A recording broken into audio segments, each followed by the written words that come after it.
জান্নাত মনে তুমি কি ঘুম যাও? ঘুম জেনে তুমি কথা বলতে পারো কিভাবে? গান গাচ্ছ মনে হয় চুপি চুপি। আমি ঘুম যাইলে আমি আমি কথা বলতে পারি।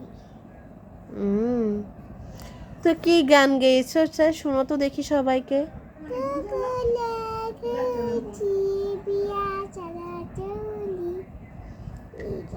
প্রত্যেক আপুরা বাচ্চাদের কি ঘুম পাড়াতে কি কষ্ট হয় তা কমেন্ট করে জানাই দেন। আমার বেবিকে ঘুম পাড়াতে খুবই কষ্ট হয়। আল্লাহ হাফেজ। তুমি আসলেই ঘুম চাও নাই? সাবস্ক্রাইব করে দিয়েন সবাই, লাইক কমেন্ট করে দিয়েন ভালো লাগলে।